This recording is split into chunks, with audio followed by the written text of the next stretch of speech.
नई उम्मीदें, नए सपने और एक नई शुरुआत, क्योंकि हर सुबह लेकर आती है हमारे लिए अवसर अपार और हम आपके लिए लेकर आए हैं नया सवेरा।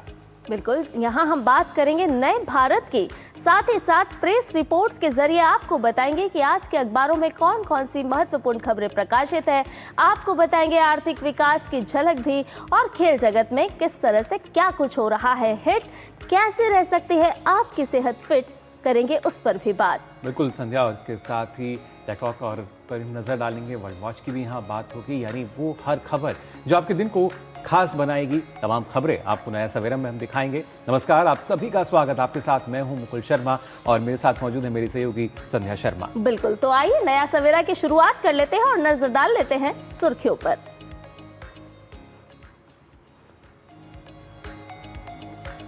एनडीए में सीट बंटवारे के बाद भाजपा जारी कर सकती है उम्मीदवारों की पहली सूची। महागठबंधन में सीट बंटवारा अब तक नहीं। बिहार चुनाव के दूसरे चरण की अधिसूचना आज।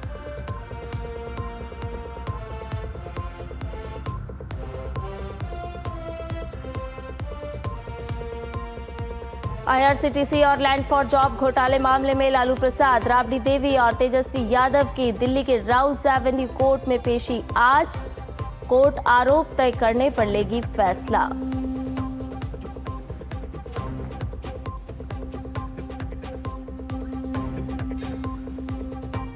देश के सबसे बड़े छात्र इनोवेशन मिशन विकसित भारत बिल्डथॉन 2025 का आयोजन आज। लगभग 5 करोड़ छात्र हो सकते हैं शामिल।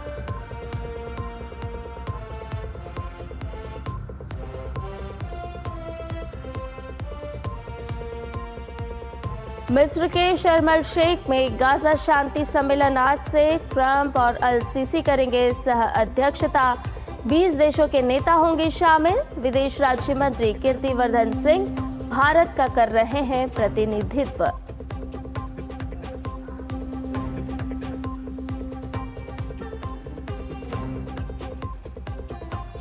दिल्ली टेस्ट का चौथा दिन आज। फॉलो ऑन खेल रही वेस्टइंडीज दूसरी पारी में 2 विकेट पर 173 रन के स्कोर से आगे खेलना करेगा शुरू।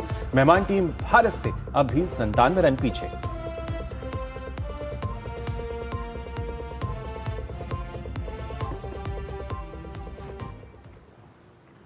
तमाम जो सुर्खियां थी वो आपने जान लिया। आइए खबरों को विस्तार से आपके साथ हम साझा कर लेते हैं। और सबसे पहले बात अगर की जाए बिहार चुनाव को लेकर, जी हाँ, भारतीय जनता पार्टी बिहार विधानसभा चुनाव के लिए उम्मीदवारों की पहली सूची आज जारी कर सकती है। और इससे पहले भारतीय जनता पार्टी की केंद्रीय चुनाव समिति की बैठक कल रात नई दिल्ली में हुई। प्रधानमंत्री नरेंद्र मोदी, गृह मंत्री अमित शाह, रक्षा मंत्री राजनाथ सिंह, भाजपा अध्यक्ष जेपी नड्डा और पार्टी के अन्य वरिष्ठ नेता बैठक में शामिल हुए।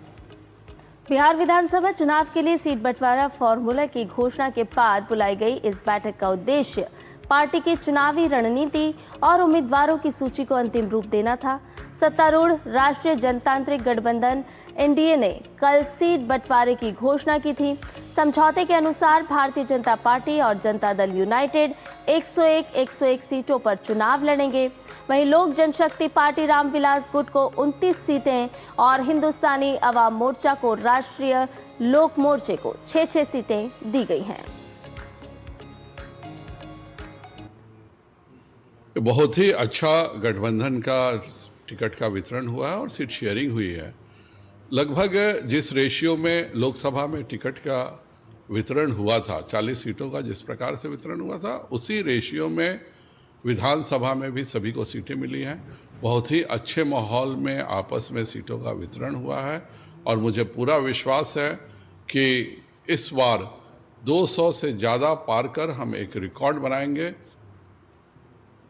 प्रधानमंत्री नरेंद्र मोदी बुधवार को बिहार के बूथ स्तर के पार्टी कार्यकर्ताओं के साथ बातचीत करेंगे। एक सोशल मीडिया पोस्ट में पीएम मोदी ने पार्टी कार्यकर्ताओं से मेरा बूथ सबसे मजबूत अभियान में शामिल होने और अपने सुझाव साझा करने का अनुरोध किया। प्रधानमंत्री ने बताया कि वे कुछ कार्यकर्ताओं से उनके सुझावों पर सीधे बातचीत करेंगे।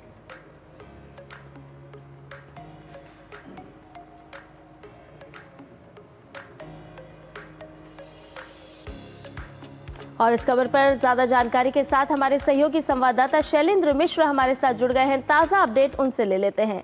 शैलेंद्र, लगातार हम देख रहे हैं बिहार विधानसभा चुनाव को लेकर के जिस तरह से गहमा गहमी का माहौल है। एनडीए में हमने कल तक देखा कि ऑल इज वेल है, अब इंतजार है उम्मीदवारों की सूची का, उम्मीदवारों की घोषणा का।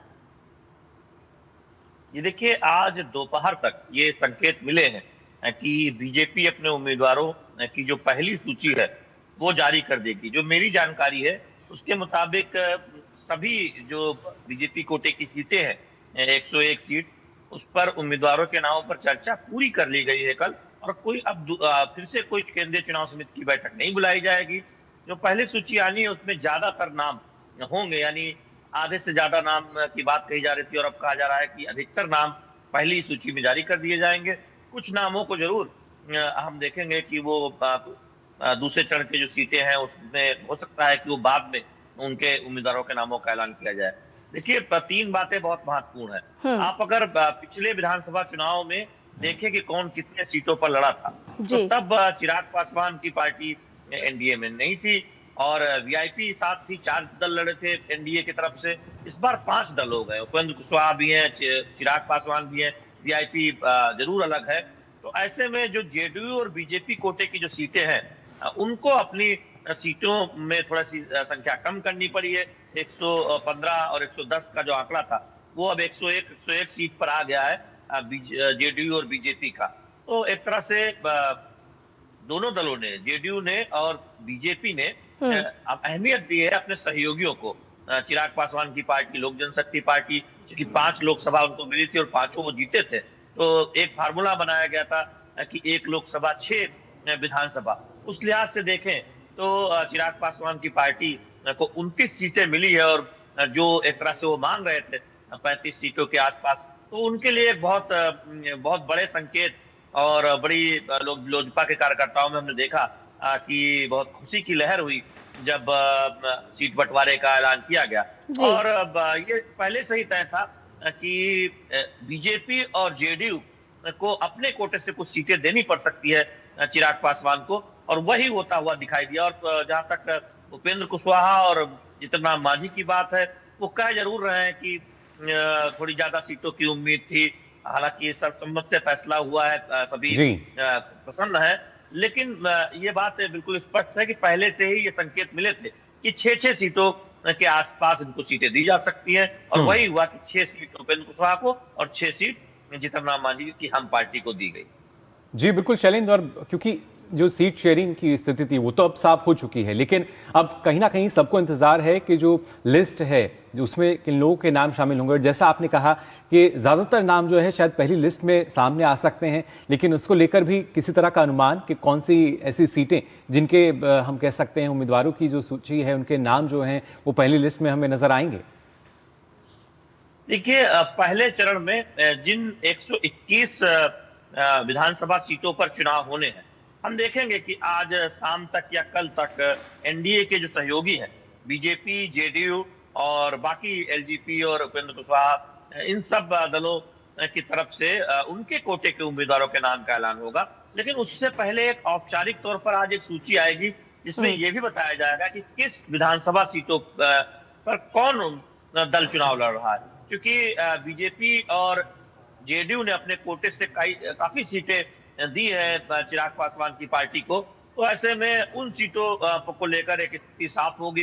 हालांकि चर्चा बहुत है, पहले से ही तकरीबन स्पष्ट है, बीजेपी के कार्यकर्ताओं को अब स्पष्ट हो गया है। एलजेपी इस बात को तो जानती है कि कौन कौन सी सीटें उसे मिलने जा रही है, लेकिन इसका एक औपचारिक ऐलान होगा। और कहा जा रहा है कि तमाम बड़े नेता बीजेपी के, चाहे वो चुनाव प्रभारी धर्मेंद्र प्रधान हो या फिर प्रभारी विनोद तावड़े हो या बीजेपी के प्रदेश अध्यक्ष कल की बैठक के बाद दिलीप जायसवाल, सारे नेता आज बिहार पहुंच रहे हैं। और हो सकता है कि एनडीए की तरफ से एक प्रेस कॉन्फ्रेंस हो और उसमें कौन सीट पर कौन दल चुनाव लड़ने जा रहा है इसका भी ऐलान किया जाए, या फिर इसके लिए एक प्रेस रिलीज जारी कर दी जाए। क्योंकि मोटा मोटा तो पता है कि कौन दल किस सीट पर चुनाव लड़ता है, उसको लेकर कोई बहुत ज्यादा भ्रम की स्थिति नहीं है।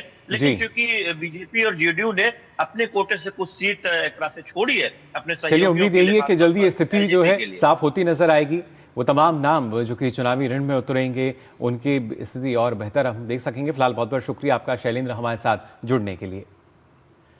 तो खासतौर से बिहार की अगर बात की जाए संध्या, ना सिर्फ हम देख सकते हैं लगातार जो प्रत्याशियों का ऐलान है वो किया जा रहेगा, जिसका अनुमान लगाया जा रहा है, और प्रधानमंत्री मोदी भी खासतौर से जो बूथ लेवल के कार्यकर्ता हैं उनसे बातचीत करेंगे, क्योंकि हम देख रहे हैं कि लगातार भारतीय जनता पार्टी की जो रीति नीति रही है उसके अकॉर्डिंग एक एक कार्यकर्ता को किस तरह से आप महत्व दे सकते हैं, और इसीलिए प्रधानमंत्री नरेंद्र मोदी भी मेरा बूथ सबसे मजबूत के माध्यम से कार्यकर्ताओं से मुखातिब भी होंगे। बिल्कुल। और वहीं खासतौर से आपको बता दें, बिहार विधानसभा चुनाव के दूसरे चरण की अधिसूचना आज जारी होगी। इसके साथ ही दूसरे चरण की 122 विधानसभा सीटों के लिए जो नामांकन प्रक्रिया है वो आज शुरू हो जाएगी। निर्वाचन आयोग ने नामांकन केंद्रों के आसपास कड़ी सुरक्षा व्यवस्था के विशेष निर्देश भी दिए हैं। नामांकन के लिए प्रत्याशी के साथ केवल 3 वाहन और प्रस्तावक सहित अधिकतम 5 व्यक्ति ही जा सकेंगे। पूरी नामांकन प्रक्रिया की वीडियोग्राफी भी की जाएगी। दूसरे चरण में 11 नवंबर को 20 जिलों, इन जिलों की अगर बात की जाए तो इसमें पश्चिमी चंपारण, पूर्वी चंपारण, शिवहर, सीतामढ़ी, मधुबनी, सुपौल, अररिया, किशनगंज, पूर्णिया, कटिहार, भागलपुर, इसके अलावा बांका, जमुई, नवादा, गया, जहानाबाद, अरवल, औरंगाबाद और साथ ही रोहतास और कैमूर जो हैं इनमें मतदान होगा। दूसरे चरण के लिए 20 अक्टूबर तक नामांकन भरे जा सकते हैं। 21 अक्टूबर को नामांकन पत्रों की जांच होगी। 23 अक्टूबर तक नाम वापस लिए जा सकेंगे और दूसरे चरण का जो मतदान है 11 नवंबर को होगा और मतगणना यानी परिणाम जो है वो 14 नवंबर को सामने आएंगे।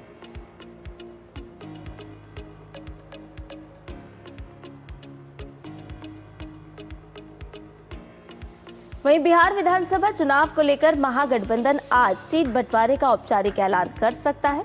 राष्ट्रीय जनता दल यानी कि आरजेडी के विधायक और वरिष्ठ नेता भाई वीरेंद्र ने इस बात का दावा भी किया है। उन्होंने साफ कहा है कि महागठबंधन में सब कुछ तय हो चुका है और आज प्रेस कॉन्फ्रेंस करके सभी घटक दलों के बीच सीटों का बंटवारा सार्वजनिक कर दिया जाएगा।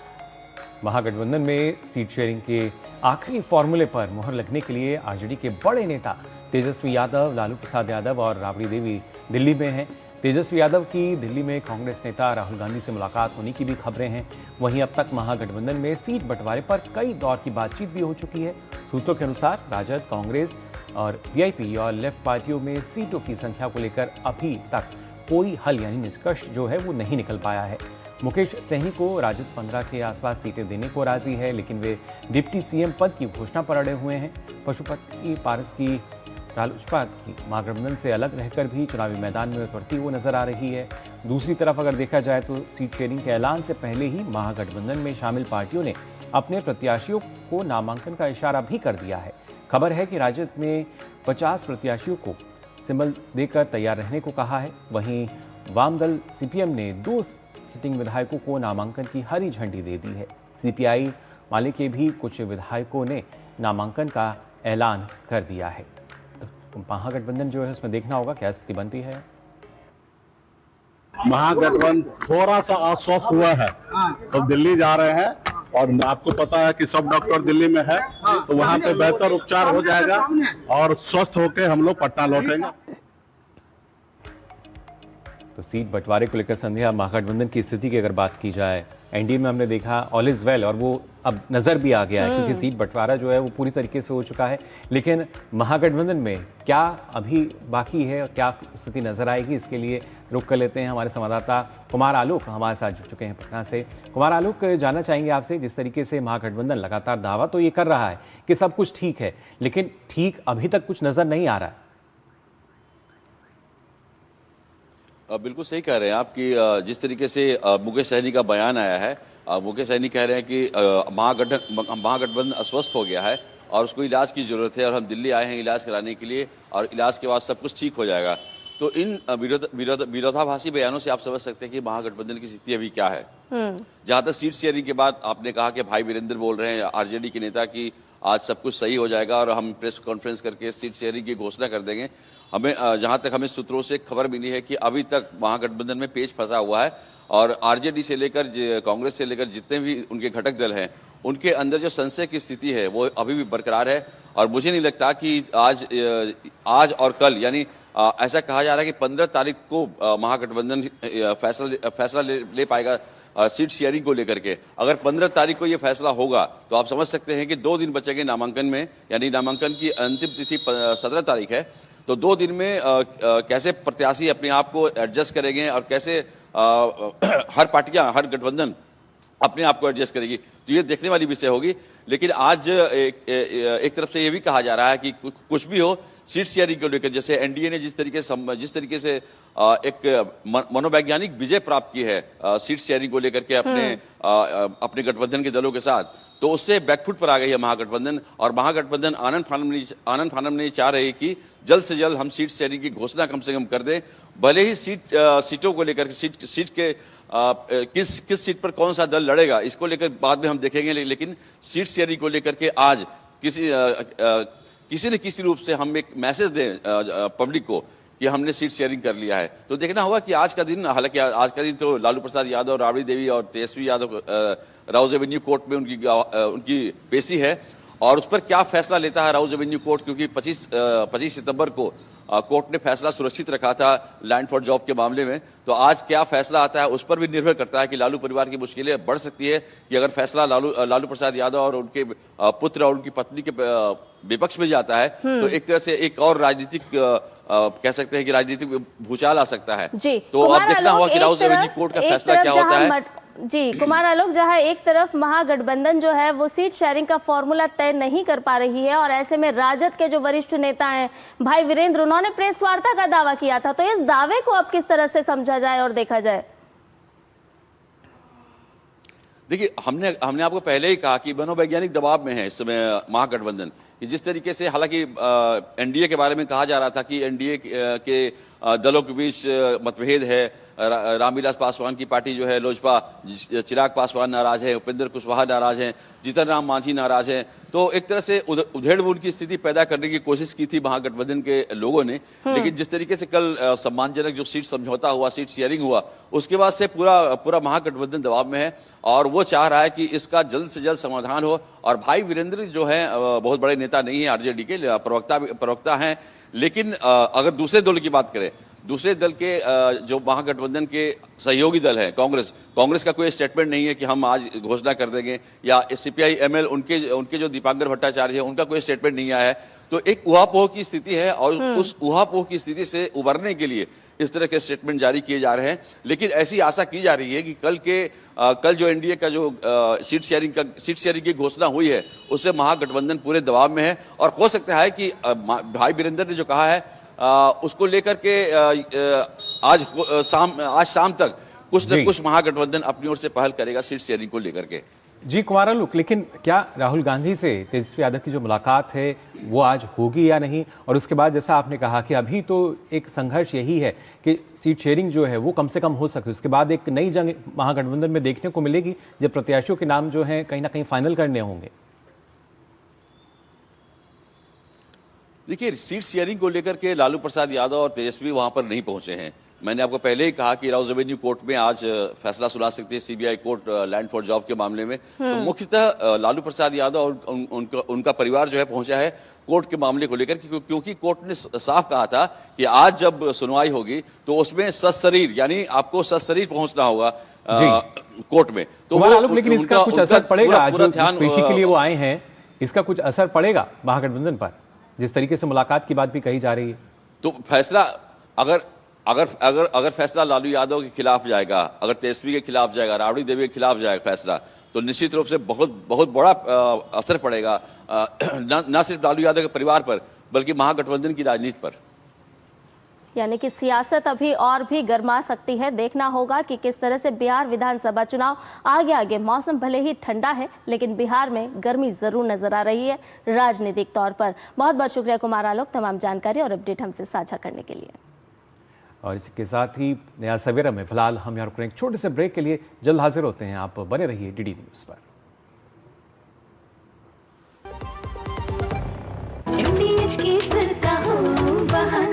कश्मीरी पुलाव या हो बिरयानी खाना, केसरी चाय दूध, रसमलाई, केसरी लड्डू, हलवा याद आना, यही तो है MDH केसर का बहाना। MDH शुद्ध केसर, खुशबू ऐसी जो दिल जीत ले। MDH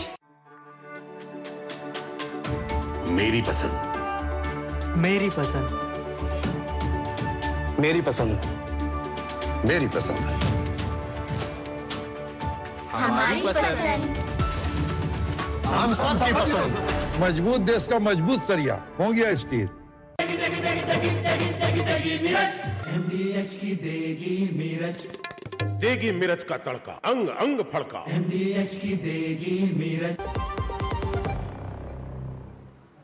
ब्रेक के बाद आप सभी का एक बार फिर स्वागत। नया सवेरा में ब्रेक में जाने से पहले हमने आपको बताया किस तरीके से बिहार विधानसभा चुनाव की जो सरगर्मी है तेज होती नजर आ रही है और खासतौर से संदेह अगर देखा जाए अलग अलग पहलू जो हैं वो अब निकलकर सामने आ रहे हैं। बिल्कुल, लगातार हम देख रहे हैं कि किस तरह से एनडीए की बात की जाए, महागठबंधन की बात की जाए या फिर जो त्रिकोणीय मुकाबला होता हुआ नजर आ रहा है उसकी बात की जाए, सरगर्मी लगातार बिहार विधानसभा चुनाव को लेकर बढ़ती जा रही है। और ऐसे में अगर हम मतदाताओं की बात करें तो बिहार विधानसभा चुनाव को लेकर मतदाता भी खासे सजग हैं।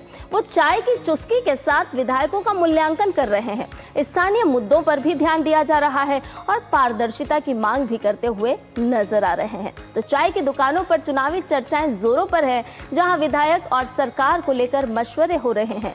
आरा के बडहरा विधानसभा की एक छोटी सी चाय की दुकान पर हमारे संवाददाता कुमार आलोक पहुंचे और बिहार की चुनावी सरगर्मी पर वहां पर मौजूद ग्रामीणों से उन्होंने खास बातचीत की है। आपको सुनवाते हैं।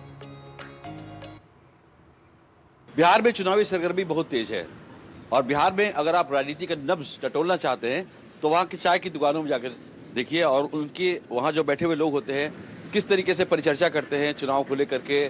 आप यहाँ पर अगर बिहार में लोगों से बात करेंगे, अगर अमेरिका में चुनाव हो रहा होगा तो कौन डोनाल्ड ट्रंप जीतेगा या हैरिस जीतेगी, ये भी आपको बताएंगे यहाँ बिहार के लोग। तो हम अभी बडहरा विधानसभा क्षेत्र जो आरा लोकसभा निर्वाचन क्षेत्र में पड़ता है, यहाँ कुछ लोग बैठे हुए हैं और काफ़ी देर से हमारी गुफ्तगू इनसे हुई थी। सर यह बताइए कि यहाँ जो बिहार विधानसभा का चुनाव होने वाला है, लड़ाई कैसी है?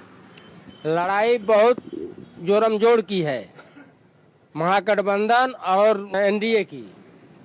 कैसे मानते कि ये लड़ाई जोरदार? हाँ, लोगों की चर्चा से मानते हैं और लोगों में भावना जो उत्पन्न हो रही है उसके अनुसार से आम आदमी को भी महसूस हो रहा है कि लड़ाई जो है वो कसम कस की होगी। तेजस्वी यादव ने घोषणा की है कि हर घर के हर एक परिवार को नौकरी दी जाएगी, क्या ये संभव है? नहीं सर, संभव तो नहीं है, लेकिन वो लोग प्रयास करेंगे, लेकिन वो उसके अनुसार वोट नहीं मिलेगा उनको।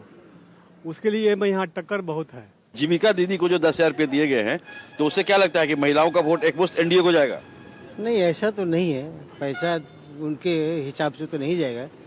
यहाँ तो विकास का मुद्दा है और विकास के मुद्दा में सबसे अहम रोल है वो सरकार कर रही है जो भी है, और मुझे लगता है कि किसी की बहुमत नहीं आएगी, मिलीजुली सरकार इस बार बनने का उम्मीद लग रहा है। प्रशांत किशोर कहाँ खड़े हैं इस लड़ाई में? प्रशांत किशोर निम्न स्तर के रास्ते पर खड़े हैं। उनको लोगों में भावना जो जग रही है उनके प्रभाव में नहीं है, लेकिन हवा में है, और उस तरह के लोग उनके साथ हैं जो बहुत संपन्न व्यक्ति हैं। प्रशांत किशोर की पहचान जो हाशिए पर लोग खड़े हैं इस बिहार में, उनके बीच उनकी पहचान नहीं है और वो उच्च वर्ग के लोगों के लिए ही काम कर रहे हैं, ऐसा इन लोगों का कहना है। आप सर किसको मानते हैं कि मुख्यमंत्री प्रशांत किशोर बने, नीतीश कुमार बने, सम्राट चौधरी बने, तेजस्वी बने? आप मतलब न्यूट्रल है, बोलिए कि इनमें से कौन सा मुख्यमंत्री आपके नजर में? हम लोगों के चाहने की बात नहीं है, जनता जिसको चाहेगी वो मुख्यमंत्री बन सकता है। आपने देखा कि हमारे बडहरा की जो जनता है, जो चाय के नुक्कड़ पे लोग चाय पी रहे हैं, इनका कहना है कि बहुत लड़ाई जो बिहार विधानसभा के चुनाव की है वो बहुत ही कड़ी टक्कर है और इस कड़ी टक्कर में कौन आगे निकलेगा ये कहना मुश्किल है और ये जनता पर निर्भर है कि कौन मुख्यमंत्री बनेगा, कौन नहीं बनेगा। ये सब फैसला 14 तारीख को निकलेगा जब परिणाम घोषित होंगे। कैमरामैन विनय तिवारी के साथ कुमार आलोक, टीडी न्यूज, बडहरा। तो जनता पर निर्भर करेगा कि कौन मुख्यमंत्री बने और यही चर्चाएं लगातार हम कह सकते हैं बिहार में चल रही हैं। अलग अलग जो दुकानों की बात की जाए, मोहल्लों की बात करें या चाय की खासतौर से जो दुकानें हैं उन पर। लेकिन बिहार विधानसभा चुनाव के लिए प्रशांत किशोर की पार्टी जन स्वराज आज अपने उम्मीदवारों की दूसरी सूची का भी ऐलान करेगी। ये सूची आज सुबह करीब 11:30 बजे जारी की जाएगी। इस सूची में 100 से अधिक उम्मीदवारों के नाम शामिल होंगे। इससे पहले बीती 9 अक्टूबर को जन स्वराज के उम्मीदवारों की पहली सूची जारी की गई थी जिसमें 51 प्रत्याशियों के नाम थे। वहीं बिहार चुनाव से पहले लालू प्रसाद यादव और उनके परिवार की मुश्किलें एक बार फिर बढ़ती हुई नजर आ रही है। IRCTC और लैंड फॉर जॉब घोटाले मामले में लालू प्रसाद, राबड़ी देवी और तेजस्वी यादव के आज दिल्ली के राउज एवेन्यू कोर्ट में पेशी होगी और इसके बाद अदालत आरोप तय करने का फैसला लेगी। IRCTC घोटाला, लालू यादव के रेल मंत्री रहने के दौरान 2 होटल्स की लीज में कथित गड़बड़ी से जुड़ा हुआ है, जबकि लैंड फॉर जॉब केस में CBI ने आरोप लगाया है कि रेलवे में नौकरियों के बदले लालू प्रसाद और उनके परिजनों ने नौकरी पाने वालों से जमीन ली थी।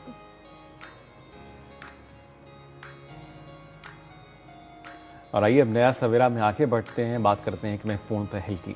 शिक्षा मंत्रालय, अटल इनोवेशन मिशन और नीति आयोग मिलकर आज विकसित भारत बिल्डथॉन 2025 का आयोजन कर रहे हैं।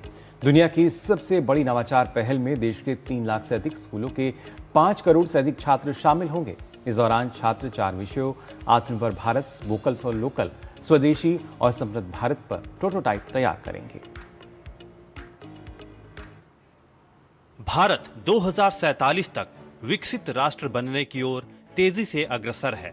एक विकसित, आत्मनिर्भर भारत और दुनिया को दिशा दिखाने वाला भारत। इस महत्वाकांक्षी लक्ष्य को हासिल करने के लिए युवाओं में नवाचार और रचनात्मकता को बढ़ावा देना जरूरी है।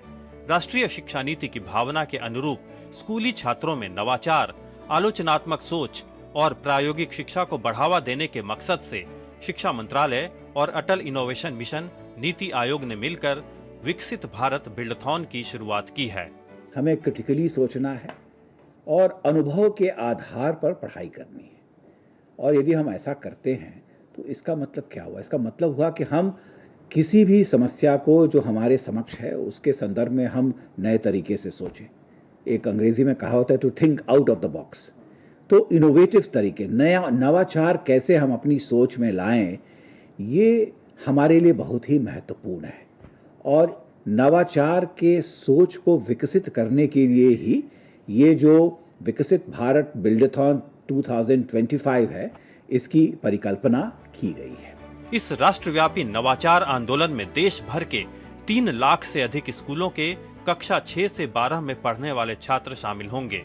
विकसित भारत बिल्डथॉन पहल के तहत छात्र राष्ट्रीय महत्व के 4 विषयों आत्मनिर्भर भारत, वोकल फॉर लोकल, स्वदेशी और समृद्ध भारत की थीम पर प्रोजेक्ट्स और प्रोटोटाइप तैयार करेंगे। विकसित भारत 2047 तक बनने के लिए हमें आत्मनिर्भर होना है। और यदि आत्मनिर्भर होंगे तो कैसे होंगे? तो हम स्वदेशी को अपनाएंगे तो हम आत्मनिर्भर बनेंगे। स्वदेशी के लिए वोकल फॉर लोकल होने की जरूरत है, ताकि जो लोकली प्रोड्यूस चीजें हों उसके लिए हम डिमांड बना पाएं। और यदि हम ऐसा करते हैं तो हम समृद्ध भारत बनेंगे। तो इन 4 टॉपिक्स पर, इन 4 थीम्स पर बच्चों को कहा गया है कि वो इस पर सोचें। विकसित भारत बिल्डथॉन के 1000 विजेताओं को जिला स्तर पर, 100 विजेताओं को राज्य स्तर पर और शीर्ष 10 विजेताओं को राष्ट्रीय स्तर पर सम्मानित किया जाएगा। छात्रों में नवाचार, रचनात्मकता और आत्मनिर्भरता की भावना को प्रोत्साहित करने की दिशा में ये एक राष्ट्रीय अभियान है। ये पहल स्कूली स्तर पर नवाचार की संस्कृति को बढ़ावा देने में मददगार साबित होगी। Nishant Saurabh, DD news, Delhi. तो ये प्रोजेक्ट्स और मॉडल देखकर आपको भी अपना स्कूली जीवन याद आ रहा होगा, जब आप अपने साइंस के अलग अलग मॉडल लेकर स्कूल जाया करते थे और एग्जीबिशन में लगाया करते थे। और ऐसे ही मॉडल्स को एक विद्यार्थियों को बड़ा मंच प्रदान कर रहा है शिक्षा मंत्रालय। आइए खबरों में बढ़ते हैं आगे। भारत के 3 दिन के दौरे पर नई दिल्ली पहुंची कनाडा की विदेश मंत्री अनीता आनंद आज विदेश मंत्री डॉक्टर एस जयशंकर के साथ वार्ता करेंगी। अनीता आनंद वाणिज्य और उद्योग मंत्री पीयूष गोयल से भी मुलाकात करेंगी। ये बैठक दोनों देशों के बीच व्यापार, विविधता, ऊर्जा परिवर्तन और सुरक्षा जैसे मुद्दों पर सहयोग के लिए एक रूपरेखा तैयार करने के लिए हो रही है। कनाडा की विदेश मंत्री अनीता आनंद का मुंबई जाने का भी कार्यक्रम है, जहां वे निवेश बढ़ाने, रोजगार सृजन और आर्थिक अवसर के लिए कार्यरत कनाडा और भारत की कंपनियों के साथ बैठक करेंगी। वहीं मंगोलिया के राष्ट्रपति खुरेलसुख-उखना भारत के 4 दिवसीय दौरे पर आज नई दिल्ली पहुंचेंगे। राष्ट्रपति द्रौपदी मुर्मू की निमंत्रण पर उनकी ये यात्रा हो रही है और उनके साथ कैबिनेट मंत्रियों, सांसदों, वरिष्ठ अधिकारियों, व्यापारिक और सांस्कृतिक प्रतिनिधियों सहित एक उच्च स्तरीय प्रतिनिधिमंडल भी आएगा। मंगोलिया के राष्ट्रपति उखना द्विपक्षीय संबंधों के सभी पहलुओं की समीक्षा के लिए प्रधानमंत्री नरेंद्र मोदी के साथ भी बातचीत करने वाले हैं। आज वो विदेश मंत्री डॉक्टर एस जयशंकर से मुलाकात करेंगे।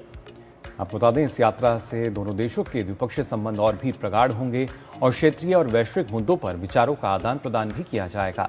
भारत और मंगोलिया के बीच वर्ष 1955 से राजनयिक संबंध है। दोनों देशों के बीच सांस्कृतिक और आध्यात्मिक मूल्यों पर आधारित रक्षा, ऊर्जा, प्रौद्योगिकी, शिक्षा, स्वास्थ्य सेवा और अन्य क्षेत्रों में घनिष्ठ साझेदारी है।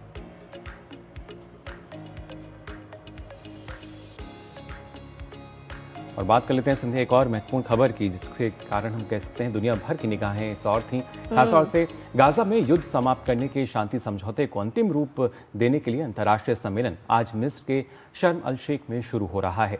अमेरिका के राष्ट्रपति डोनाल्ड ट्रंप और मिस्र के राष्ट्रपति अब्देल फतह अल सीसी सम्मेलन की सह अध्यक्षता करेंगे।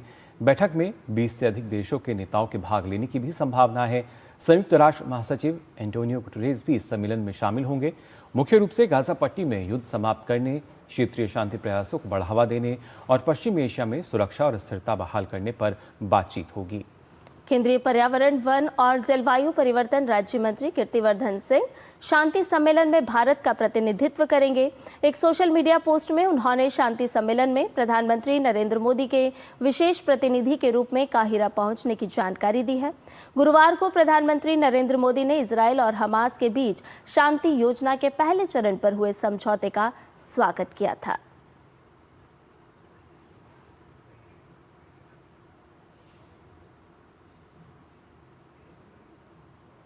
We're going to make everybody happy. The one thing I can tell you is everybody is happy, whether it's Jewish or Muslim or the Arab countries. Every country is dancing in the streets, and it's a point in time I don't think you'd ever see it again. They've never seen it for 3,000 years. If you like one group, you don't like the other group. And if you like the other group, you don't like the first group. And this is the first time they've ever seen where everybody is unified. Because as you know, we're going to Egypt after Israel. And we're going to meet all of the leaders of the very powerful and big countries and very rich countries and others. And they're all into this deal. Everybody's into it. It's never happened before. So I would say this is a lot tougher, but we'll see how it all works out. वही Gaza में युद्ध विराम के बाद अब चीजें धीरे धीरे ठीक होती हुई नजर आ रही हैं। भारतीय समय अनुसार आज दोपहर बाद इजरायली बंधकों और फिलिस्तीनी कैदियों की अदला बदली की जाएगी। इजरायल सरकार की प्रवक्ता शोश बदूरिसन ने कहा है कि गाजा में बंधकों की रिहाई आज से शुरू होगी। उन्होंने कहा कि सभी 20 जीवित बंधकों को एक साथ रेड क्रॉस को सौंपे जाने की उम्मीद है और इसके साथ ही इजरायल हमास की कैद में मारे गए 28 इजरायली बंधकों के शवों को भी वापस लाने के लिए तैयारी कर रहा है। वहीं इजरायली जेलों में बंद फिलिस्तीनी कैदियों को भी रिहा कर दिया जाएगा। इजरायल के प्रधानमंत्री बेंजामिन नेतन्याहू ने बंधकों की वापसी को एक ऐतिहासिक घटना बताया है। तो एक ऐसा दिन और एक ऐसा पल जिसका इंतज़ार हम कह सकते हैं लंबे समय से चल रहा था। दुनिया के न जाने कितने ही देश इस ओर नज़र टिकाए थे, लेकिन आखिरकार हम मान सकते हैं कि वो स्थिति अब फिलहाल नज़र आ रही है। इजरायली बंधकों की रिहाई भी होगी और किस तरह महत्वपूर्ण है, क्या कुछ खास इस दौरान नजर आ सकता है संध्या, इसकी जानकारी हम लेंगे। शुभेंदु घोष फिलहाल हमारे साथ जुड़ चुके हैं, हमारे संवाददाता। शुभेंदु, जानना चाहूँगा आपसे, लगातार हम कह सकते हैं गाजा शांति के लिए प्रयास हो रहे थे और आखिरकार हम मान सकते हैं कि वो दिन आ चुका है अब जहाँ पर स्थिति जो है वो हम देख सकेंगे कि जो बात कही जा रही थी वो वाकई अब होती हुई नजर आएंगी। बिल्कुल मुकुल, ऐतिहासिक दिन है ये गाजा, पैलेस्टाइन, फिलिस्तीन और इजराइल के लिए एक मौका है शांति की तरफ, घाव भरने की तरफ पहला कदम उठाने के लिए। आज भारत के समय से देखें तो दोपहर 2:30 बजे से पहले जो प्रिजनर और हॉस्टेज एक्सचेंज है वो पूरा करना होगा। करीब 48 हॉस्टेजेस जो बंधक थे गजा में उनको छोड़ा जाएगा। 20 उनमें से जीवित हैं जो कि बॉर्डर क्रॉस करके आएंगे वापस घर, और वहीं करीब 2000 जो डिटेनीज हैं, जो फिलिस्तीनी प्रिजनर्स हैं, उनको भी छोड़ा जाएगा। तो ये एक बहुत बड़ा मौका है अमेरिका की लीडरशिप में, जहां पे शांति को एक मौका दिया जा रहा है इस रीजन में। और उसके बाद ये एक समिट होगा, एक इंटरनेशनल समिट, जो कि यूएस प्रेसिडेंट डोनाल्ड ट्रंप और इजरायली प्रेसिडेंट, जैसे आपने बताया, उसको लीड करेंगे, जिसमें एक बोर्ड ऑफ पीस के गठन होने की बात है। क्योंकि देखिए तो ये सिर्फ पहला फेज है, जो होस्टेजेस को छोड़ा जाएगा और सीज फायर हुआ है, ये सिर्फ पहला फेज है, पहला चरण है इस कॉन्फ्लिक्ट को समाप्त करने के लिए। उस बोर्ड ऑफ पीस की जो भूमिका होगी वो बहुत महत्वपूर्ण होगी। किस तरीके से शांति को कायम रखा जा सके, जो सिक्योरिटी कंसर्न्स है दोनों तरफ के, उसको कैसे कायम रखा जा सके, उस पे आगे की जो कार्रवाई होगी, आगे का जो प्लानिंग और विजन होगा, वो बोर्ड ऑफ पीस की जिम्मेदारी होगी। बिल्कुल शुभेंदु, हम देख रहे हैं कि मिडिल ईस्ट पर भारत का भी लगातार जिस तरह से ध्यान है और उसको लेकर के स्थायित्व की अगर हम बात करें तो ये शांति वार्ता कितनी महत्वपूर्ण आप मानते हैं, क्योंकि स्थायित्व भी बहुत जरूरी है और शांति भी बहुत जरूरी है मिडिल ईस्ट के लिए। बिल्कुल संजय, देखिए हम जानते हैं कि एक स्पेशल रिप्रेजेंटेटिव भारतीय सरकार के लिए जो मंत्री हैं कीर्तिवर्धन सिंह, वो जा रहे हैं इस पीस समिट में भाग लेने के लिए। भारत की भूमिका बहुत महत्वपूर्ण होगी। अगर हम फिलिस्तीन की बात करें तो 1988 में एक फर्स्ट नॉन अरब कंट्री जो भारत था, उसने फिलिस्तीन को रिकग्निशन दिया था स्टेट का। अब जाके काफी वेस्टर्न कंट्रीज कुछ सप्ताह पहले फिलिस्तीन को एक स्टेट के रूप में रिकग्नाइज कर रहे थे। भारत ने 1988 में कर दिया था। वहीं भारत और इजराइल के संबंध भी बहुत जो है बहुत स्ट्रांग है, बहुत फॉरवर्ड लुकिंग है। तो भारत उन कुछ देशों में है जिनके फिलिस्तीन और इजराइल दोनों के साथ अच्छे संबंध है, और ऐसे देशों की भूमिका आगे आने वाले समय में बहुत बढ़ जाएगी, क्योंकि जिस तरीके का एक peace building, trust building exercise जो चाहिए होगा दोनों पक्षों के बीच, उसमें भारत की भूमिका काफी बढ़ जाएगी। जो रिकंस्ट्रक्शन वर्क है, डेवलपमेंट वर्क है, हम देखें जो डेवलपमेंट इन्वेस्टमेंट एड जो भारत ने भेजा है, खासकर गाजा में, फिलिस्तीन में, पिछले 11 साल में दुगना हो गया है। करीब $80 मिलियन का एड भारत भेज चुका है, और अब जब वहां शांति स्थापित होने की आशाएं हैं, तब ये डेवलपमेंट वर्क और डेवलपमेंट इन्वेस्टमेंट जिसमें भारत एक महारत हासिल भारत ने की है, उसकी भूमिका काफी बढ़ जाएगी। अभी देखें गाजा को तो हम जो इमेजेस देख पा रहे हैं, एक वेस्टलैंड जैसा है, सब कुछ तबाह हो चुका है। यहां से रिकंस्ट्रक्शन का बहुत काम जरूरी होगा, और भारत की भूमिका उसमें बहुत खास होगी। बिल्कुल शुभेंदु, लेकिन इसके साथ साथ क्योंकि ये पहला चरण के तौर पर हम इसको देख रहे हैं, जब आने वाला समय और जिस तरीके से डोनाल्ड ट्रंप ने अपने 20 सूत्रीय जो बातें कही थी, वो जो 20 पॉइंटर्स थे, उसमें आगे को लेकर भी एक विजन था।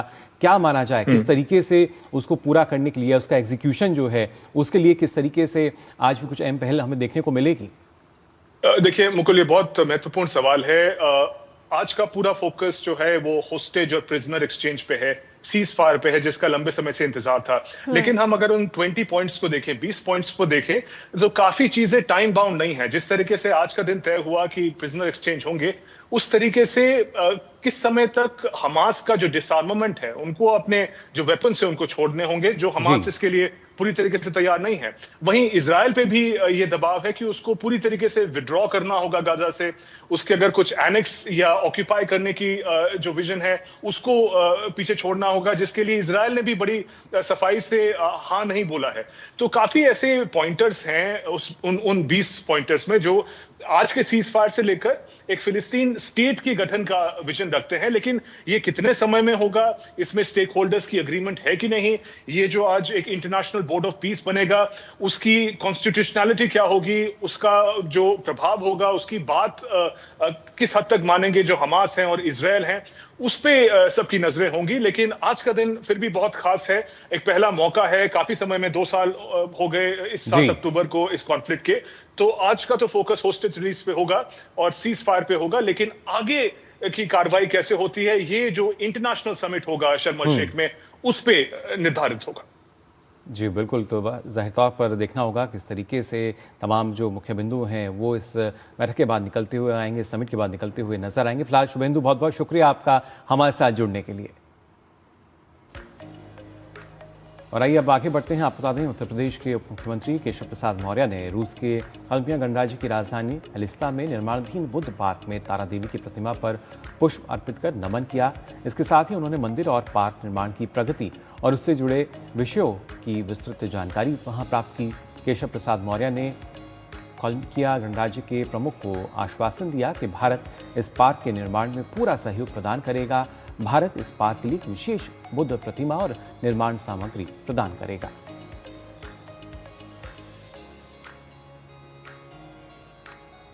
और वहीं रूस दौरे पर पहुंचे उत्तर प्रदेश के उप मुख्यमंत्री केशव प्रसाद मौर्य से अल्बिया गणराज्य के प्रमुख ने अपने मंत्रियों के साथ मुलाकात की है। भारत की ओर से केशव प्रसाद मौर्य ने प्रतिनिधिमंडल का नेतृत्व किया, जिसमें रूस में भारतीय राजदूत विनय कुमार और अंतर्राष्ट्रीय बौद्ध परिसंघ IBC के महानिदेशक अभिजीत हलदर शामिल थे।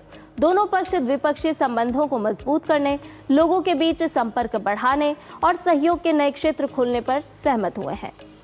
केशव प्रसाद मौर्य ने कलमिकिया के राज्यपाल को आश्वासन दिया कि भारत हमेशा रूस के साथ खड़ा रहेगा और ये यात्रा हमारे सांस्कृतिक संबंधों को और गहरा करेगी।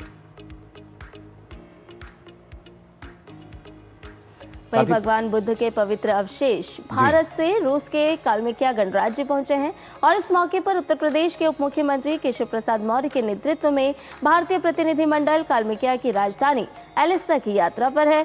केशव प्रसाद मौर्य ने बताया कि 8 दिवसीय अवशेष प्रदर्शनी से पूरा कालमिकिया गणराज्य बौद्धमय हो गया है। संसार को भगवान तथागत बुद्ध दिया है, युद्ध नहीं दिया है।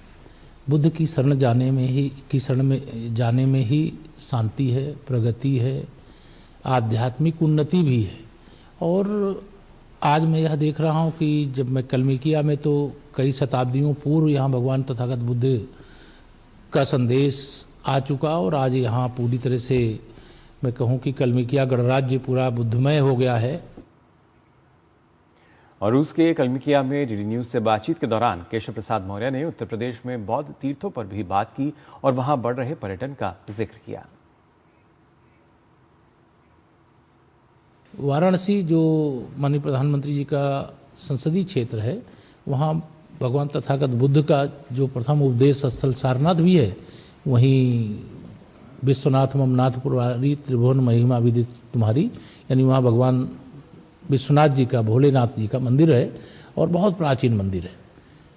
ऐसे ही अयोध्या है, ऐसे ही मथुरा है, ऐसे ही कुशीनगर है, ऐसे ही श्रावस्ती है, ऐसे ही संकिसा भी एक स्थान है उत्तर प्रदेश के अंदर।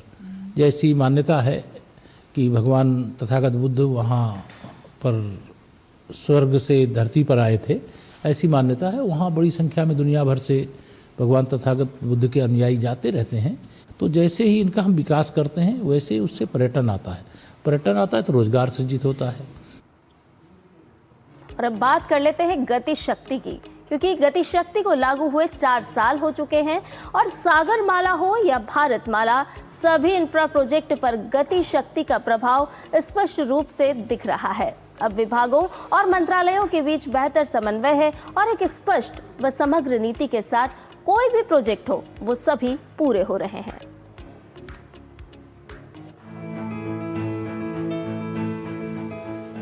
इंफ्रा विकास की तेज स्पीड और उसके स्केल को बड़ा करने के उद्देश्य से मोदी सरकार ने 13 अक्टूबर 2021 में लॉन्च किया एक महत्वाकांक्षी प्लेटफॉर्म गति शक्ति।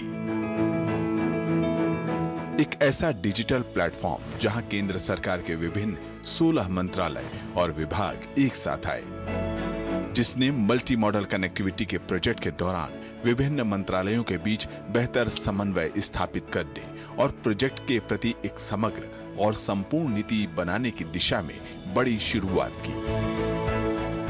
सेंस ऑफ अर्जेंसी सभी मंत्रालयों में भी और राज्य सरकारों में आया इसके कारण, और इम्प्लीमेंटेशन की स्पीड काफी बढ़ गई। गति शक्ति लॉन्च होने के बाद इंफ्रा विकास में आड़े आने वाली अड़चनें कम हुई। समय से प्रोजेक्ट पूरे होने से लागत खर्च में कमी आई। प्रोजेक्ट निर्माण के समय जनता को होने वाली परेशानियां भी कम हुई, क्योंकि गति शक्ति के जरिए रेलवे हो या रोडवेज, पाइपलाइन बिछाने वाले स्टेक होल्डर हों या अन्य कई विभाग एक साथ आए और एक समग्र और साझा योजना पर अब सभी काम करते हैं। हमारे यहाँ होता यही रहा कि पहले कहीं सड़क बनती है, फिर बिजली के लिए सड़क खोदी जाती है, फिर पानी वाले पहुंचते हैं, वो पानी फेर देते हैं, फिर टेलीफोन वाले आते हैं, वो कुछ और ही खड़ा कर देते हैं। एक सड़क बजट खर्च हो रहा है, काम खत्म नहीं हो रहा है। ये मैंने सिर्फ एक उदाहरण दिया क्योंकि आपने अपनी आंखों से देखा है। और इसलिए होता है कि सरकारी विभागों का एक दूसरे के साथ न तो संवाद होता है और न ही जानकारियों का कोई तालमेल।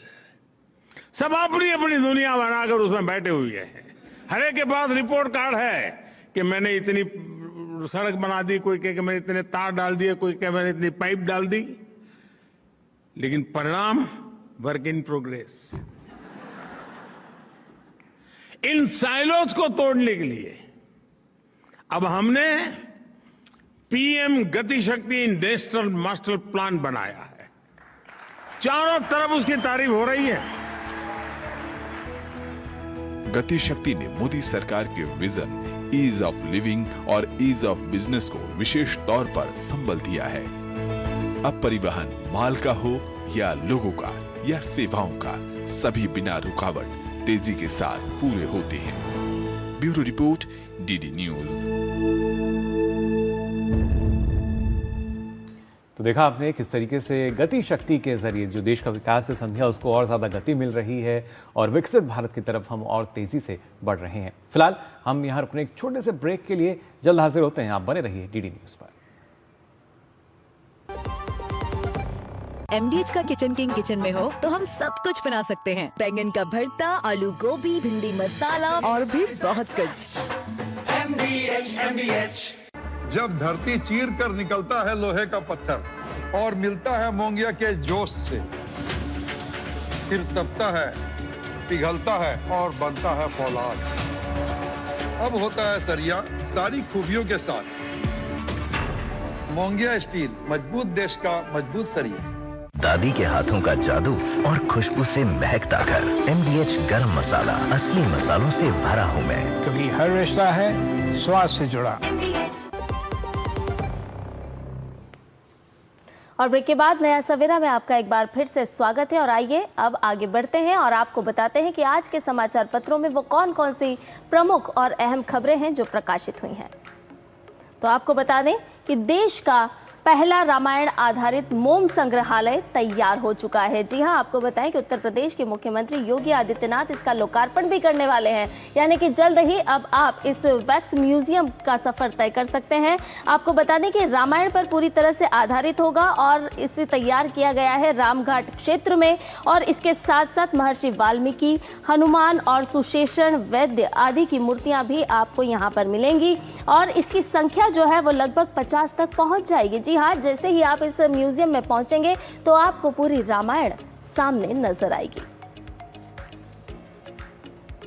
जी बिल्कुल। और इसके साथ ही जो अगली खबर है वो आपको बता दें, BSF की वायु शाखा को मिली पहली महिला फ्लाइट इंजीनियर। अब तक अगर देखा जाए, क्योंकि 50 साल से अधिक के इतिहास में पहली फ्लाइट इंजीनियर जो हैं भावना चौधरी, वो अब यहाँ पर BSF को मिली हैं और वायु शाखा में ये पहली फ्लाइट इंजीनियर होंगी। क्योंकि अगर 50 साल से ज़्यादा का जो इतिहास रहा है, हमने देखा है 1969 के बाद से लगातार किस तरीके से जो विमानन वाली शाखा है वहाँ पर अपॉइंटमेंट की जाती थी, लेकिन पहली बार ये हुआ है। और कहीं ना कहीं एक बार फिर से जो महिलाओं की मौजूदगी है, महिला सशक्तिकरण की जो अगर बात कही जाए, वो एक बार फिर से यहाँ BSF में देखने को मिल रही है।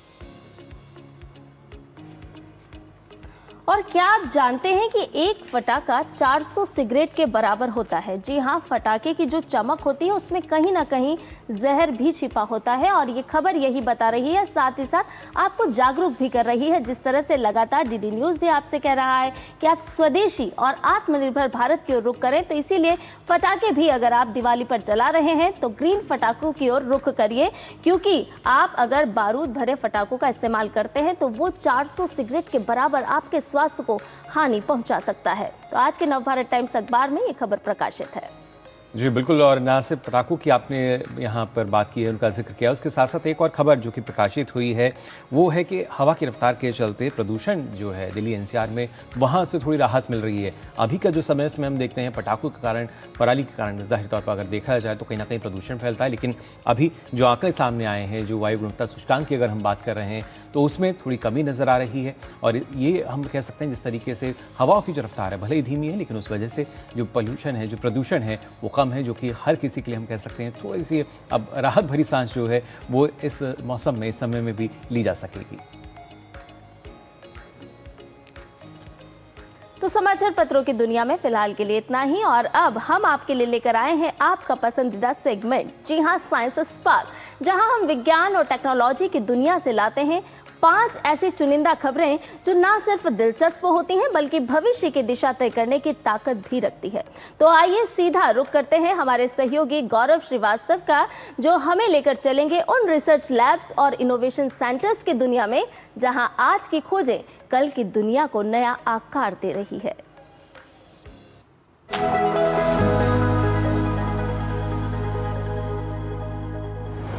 नमस्कार। वैज्ञानिकों की दिन रात की मेहनत और साइंस और टेक्नोलॉजी के दम पर हुए कमाल के आविष्कारों ने यह साबित कर दिया है कि ज्ञान की कोई सीमा नहीं है। हमारी रोजमर्रा की छोटी छोटी चीजों से लेकर ब्रह्मांड के बड़े बड़े रहस्यों तक हर जगह टेक्नोलॉजी हमारा काम आसान कर रही है। तो आइए आज हम आपको विज्ञान की इस अद्भुत दुनिया में लेकर चलते हैं और देखते हैं कि दुनिया भर के वैज्ञानिक अपनी नई नई खोजों और एक्सपेरिमेंट्स के जरिए कौन से बड़े राज खोल रहे हैं जो हमारी दुनिया को एक दमदार नई दिशा देने वाले हैं। और आइए शुरुआत करते हैं भारत से। महाराष्ट्र के विदर्भ इलाके में थर्मल पावर प्लांट से निकली जहरीली राख यानी फ्लाई ऐश ने उपजाऊ जमीन को बंजर और बेजान बना दिया था, लेकिन CSIR NEERI के वैज्ञानिक डॉक्टर लाल सिंह ने एक खास तकनीक इको रिजुविनेशन टेक्नोलॉजी का इस्तेमाल करके इस जमीन को फिर से जिंदा कर दिया है। उन्होंने जमीन को प्राकृतिक चीजों से उपचारित किया है और बांस यानी कि बैम्बू व अन्य स्थानीय पेड़ पौधे लगाए हैं, जिससे अब ये राख से भरी जमीन हरे भरे जंगल में बदल गई है। ये बदलाव न केवल पर्यावरण को सुधार रहा है बल्कि स्थानीय लोगों के लिए साफ हवा, रोजगार और एक नई उम्मीद भी लेकर आया है। ये साबित करते हैं कि प्रदूषित जमीन को भी विज्ञान और सही देखभाल से ठीक किया जा सकता है। हाल ही में वैज्ञानिकों ने एक शुरुआती लैब प्रयोग में त्वचा यानी कोशिकाओं यानी कि स्किन सेल्स का उपयोग करके फंक्शनल ह्यूमन एग्स बनाने की में सफलता पाई है। और इस प्रक्रिया में त्वचा कोशिका के केंद्रक न्यूक्लियस को एक दान किए गए अंडे में डाला जाता है, जिससे अतिरिक्त क्रोमोसोम्स यानी एक्स्ट्रा क्रोमोसोम्स की समस्या को हल किया जाता है। वैज्ञानिकों ने इस प्रक्रिया को मिटोमियोसिस नाम दिया है। हालांकि ये अभी बहुत शुरुआती चरण में है और इसमें सुरक्षा संबंधी समस्याएं भी हैं, पर भविष्य में ये उन महिलाओं के लिए मददगार साबित हो सकता है जो अपनी उम्र या स्वास्थ्य समस्याओं के कारण मां बनने का सुख नहीं प्राप्त कर पा रही हैं। इस प्रोसेस को रिप्रोडक्टिव साइंस के लिए एक बड़ी उपलब्धि माना जा रहा है। हाल ही में बैक्टीरियल इन्फेक्शन और एंटीबायोटिक रेजिस्टेंस तेजी से बढ़ रहा है, इसीलिए वैज्ञानिक नई दवाएं खोजने के लिए आर्टिफिशियल इंटेलिजेंस का सहारा ले रहे हैं। पहले एंटीबायोटिक खोजने में सालों लग जाते थे, लेकिन AI अब कुछ ही मिनटों में हजारों संभावित दवाएं डिजाइन कर सकता है। वैज्ञानिक मशीन लर्निंग और जनरेटिव AI का मौजूदा डेटा से एंटी बैक्टीरियल गुण वाले कंपाउंड सिखाते हैं, जिसके बाद AI नए और असरदार यौगिकों यानी कि कंपाउंड्स की पहचान करता है। हालांकि AI द्वारा डिजाइन की गई ये दवाएं अभी शुरुआती लैब स्टेज में हैं और इनमें से किसी का भी इंसानों पर परीक्षण अभी शुरू नहीं हुआ है, लेकिन उम्मीद है कि AI जल्द ही इस गंभीर स्वास्थ्य समस्या का हल निकालने में मदद कर सकता है। यूनिवर्सिटी ऑफ वर्जीनिया के इंजीनियरों ने हाइड्रोस्प्रेड नाम का एक नया तरीका खोजा है, जिससे पानी पर चलने वाले सॉफ्ट रोबोट्स बनाना आसान हो गया है। पहले ऐसे रोबोट्स की पतली परतें सख्त सतह पर बनाकर पानी में डालनी पड़ती थी, जिससे वे अक्सर फट जाती थी। अब हाइड्रोस्प्रेड तकनीक से वैज्ञानिक तरल पॉलीमर की बूंदों को सीधे पानी की सतह पर डालते हैं, जो खुद ही एक समान पतली चादर में फैल जाती है। फिर लेजर से इन चादरों को रोबोट के रूप में काटकर तैयार किया जाता है। इस विधि से छोटे रोबोट बनाए गए हैं जो हीट जनरेट करने पर पानी पर तैरने और चलने लगे। भविष्य में ये रोबोट प्रदूषण ट्रैक करने, पानी के नमूने लेने या बाढ़ प्रभावित इलाकों की निगरानी जैसे महत्वपूर्ण कार्यों में इस्तेमाल हो सकते हैं। और आखिर में वैज्ञानिकों ने अंगदान यानी ऑर्गन डोनेशन को आसान बनाने के लिए एक बड़ी सफलता हासिल की है। उन्होंने एंजाइम का इस्तेमाल करके A ब्लड ग्रुप वाली एक किडनी को O ब्लड ग्रुप वाली किडनी में बदल दिया, जिसे यूनिवर्सल डोनर ऑर्गन माना जाता है। इस बदली हुई किडनी को एक ब्रेन डेड मरीज में सफलतापूर्वक ट्रांसप्लांट किया गया और ये 2 दिनों तक ठीक से काम करती रही। तो इसी के साथ साइंस स्पार्क में फिलहाल अभी के लिए इतना ही। फिर होगी आपसे मुलाकात कुछ और इंटरेस्टिंग टॉपिक्स के साथ। तब तक के लिए दीजिए हमें अनुमति। नमस्कार। और आइए साइंस पार्क के बाद देखते हैं कारोबार जगत की खबरें बिजनेस ब्रीफ में। भारतीय शेयर बाजार में तेजी के चलते शीर्ष 10 में से 8 कंपनियों के मूल्यांकन में 1,94,000 148.73 करोड़ रुपए की बढ़त हुई है। 2025 में सोने की कीमतों ने नया रिकॉर्ड बनाया है। वर्ल्ड गोल्ड काउंसिल के अनुसार सितंबर तक सोने ने 57% तक का रिटर्न दिया है।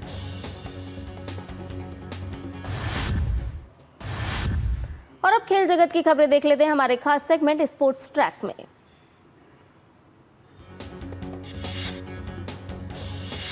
दिल्ली टेस्ट के चौथे दिन फॉलोऑन खेल रही वेस्टइंडीज की टीम अपनी दूसरी पारी में 2 विकेट पर 173 रन के स्कोर से आगे खेलना शुरू करेगी।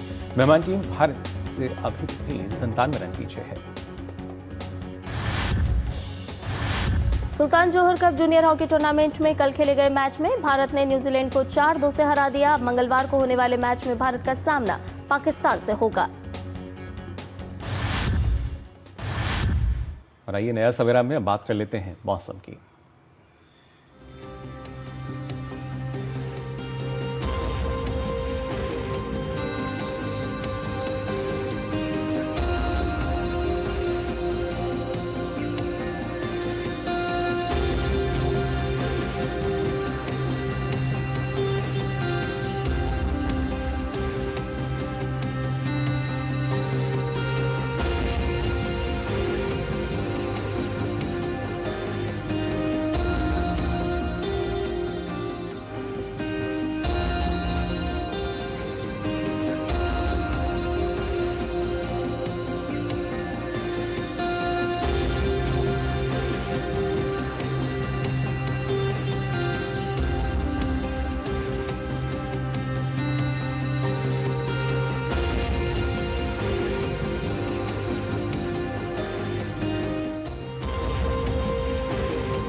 तो जाना आपने मौसम का हाल नया सवेरा में फिलहाल, लेकिन वक्त हो चला आपसे विदा लेने का। लेकिन रोज़ की तरह संध्या आज किन तस्वीरों के साथ हमारे जो दर्शक हैं वो हमसे विदाई लेंगे। बिल्कुल, हम अपने दर्शकों को आज छोड़े जा रहे हैं जापान में माउंट फूजी के पास हुई आतिशबाजी की रंग बिरंगी झलकियों के साथ। तो आप लीजिए इन खूबसूरत दृश्यों का, इन खूबसूरत तस्वीरों का आनंद। मुझे, मेरे सहयोगी मुकुल शर्मा और हमारी पूरी टीम को दीजिए इजाजत। नमस्कार।